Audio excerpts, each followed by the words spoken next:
অবিলম্বে গাজাযুদ্ধ বন্ধের দাবিতে সোচ্চার ইসরায়েলি গোয়েন্দাসেনা চিকিৎসকরা। গাজায় হামাসের হাতে আটক বন্দীদের মুক্তি ও গাজায় যুদ্ধ বন্ধের দাবিতে ইসরায়েল সরকারের ওপর চাপ বাড়াচ্ছেন দেশটির সাবেক গোয়েন্দা কর্মকর্তা, সেনা ও চিকিৎসকরা। তাদের বক্তব্য, যুদ্ধ থামিয়ে হলেও বন্দীদের ফিরিয়ে আনা হোক। এই আন্দোলনের সূত্রপাত হয়েছিল কয়েকদিন আগে ইসরায়েলি বিমানবাহিনীর 1000 সাবেক সদস্যের একটি খোলা চিঠি দিয়ে। এবার তাদের সেই দাবিতে সমর্থন জানালেন 250 জনের বেশি সাবেক মোসাদ কর্মকর্তা ও নিরাপত্তা কর্মী। এদের মধ্যে আছেন গোয়েন্দা সংস্থার সাবেক প্রধান ড্যানি ইয়াতম, এফরাইম হালেভি ও তামির পারদো। তাদের চিঠিতে বলা হয়েছে, গাজায় যুদ্ধ চলতে থাকায় বন্দী ও সেনাদের জীবন বিপন্ন হয়ে পড়ছে। এই কষ্ট থামাতে সরকারকে সাহসী ও দায়িত্বশীল সিদ্ধান্ত নিতে হবে। সাবেক মোসাদ সদস্যদের মতে, বন্দীদের মুক্তি পাওয়া জাতীয় নিরাপত্তা ও নৈতিকতার প্রশ্ন। তারা বলেন, অতিবাহিত হওয়া প্রতিটি দিন বন্দীদের জীবনের ঝুঁকি বাড়াচ্ছে। বিলম্ব হওয়া প্রতিটি মুহূর্ত আমাদের জন্য লজ্জাজনক। চিঠিটি পরিচালনা করেছেন ইসরায়েলের সাবেক প্রধান বন্দী বিনিময় মধ্যস্থতাকারী ডেভিড মেইদান। তিনি 2011 সালে গিলাদ শালিদকে মুক্ত করার চুক্তিতে গুরুত্বপূর্ণ ভূমিকা রেখেছিলেন।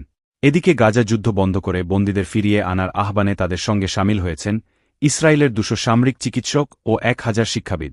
দেশটির চ্যানেল 13 জানিয়েছে, রোববার প্রকাশিত একটি পিটিশনে তারা যুদ্ধ থামানোর দাবি জানান।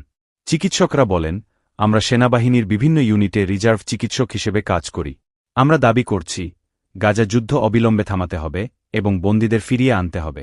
তাদের মতে, যুদ্ধ এখন আর নিরাপত্তার জন্য নয়, বরং রাজনৈতিক স্বার্থে চালানো হচ্ছে। পিটিশনে তারা আরও বলেন, 550 দিনের বেশি সময় ধরে চলা এই যুদ্ধ ইসরায়েলের জন্য ব্যাপক ক্ষতির কারণ হয়েছে। আমরা বেদনার সঙ্গে বলছি, এই যুদ্ধ রাজনৈতিক ও ব্যক্তিগত স্বার্থে পরিচালিত হচ্ছে। এর সঙ্গে নিরাপত্তার সঙ্গে কোনো সম্পর্ক নেই। তারা বলেন, গাজায় হামলা চলাকালীন প্রায় 40 জন বন্দী নিহত হয়েছেন।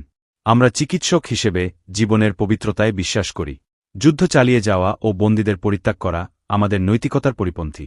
সামরিক চিকিৎসকদের এই পিটিশন আরও বড় এক ইসরায়েলি প্রধানমন্ত্রী বেনিয়ামিন নেতানিয়াহুর বিরোধিতার ধারাবাহিক অংশ। এই আন্দোলনে সামিল হয়ে সেনা রিজার্ভ সদস্য, বিশেষ বাহিনী ও শিক্ষাবিদেরাও একই দাবি জানাচ্ছেন, বন্দীদের মুক্তির জন্য যুদ্ধ বন্ধ করতে হবে। গত কয়েক দিনে অন্তত 6টি পিটিশন প্রকাশিত হয়েছে।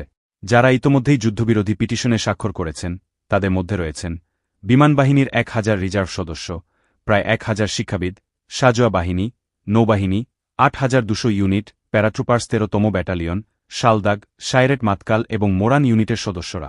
এর আগে আরও এক দল সামরিক চিকিৎসক একটি পৃথক পিটিশনে স্বাক্ষর করেন। তাদের এই আহ্বান এমন এক সময়ে সামনে আসছে, যখন ইসরায়েল জুড়ে জনমনে ক্ষোভ ক্রমাগত বাড়ছে এবং প্রধানমন্ত্রী বেনিয়ামিন নেতানিয়াহুর সরকারের ওপর চাপ তৈরি হচ্ছে। এ নিয়ে গত 5 এপ্রিল জেরুজালেমে প্রধানমন্ত্রীর বাসভবনের সামনে ব্যাপক বিক্ষোভ হয়, যেখানে অনেকেই বন্দীদের মুক্তির জন্য নতুন চুক্তির দাবি জানান। তবে তাদের এই আন্দোলনের বিরুদ্ধে প্রধানমন্ত্রী নেতানিয়াহু হুঁশিয়ারি দিয়ে বলেছেন, যেসব সক্রিয় সেনা এসব পিটিশনে সই করছেন, তাদের বরখাস্ত করা হতে পারে।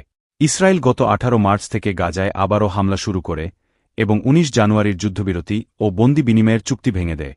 এ নিয়ে গাজায় 2023 সালের 7 অক্টোবর থেকে চালানো ইসরায়েলের সামরিক আগ্রাসনে এ পর্যন্ত মোট 62,000 ফিলিস্তিনি নিহত হয়েছেন, যাদের বেশিরভাগই নারী ও শিশু। সেই সঙ্গে অবিরাম বিমান হামলা ও বোমা মেরে পুরো গাজা উপত্যকাকে ধ্বংসস্তূপ ও মৃত্যুপুরীতে পরিণত করা হয়েছে। গাজায় চলমান যুদ্ধাপরাধ ও মানবতাবিরোধী অপরাধের অভিযোগে আন্তর্জাতিক অপরাধ আদালত ইতোমধ্যেই নেতানিয়াহু ও সাবেক প্রতিরক্ষামন্ত্রী গ্যালান্টের বিরুদ্ধে গ্রেফতারি পরোয়ানা জারি করেছে।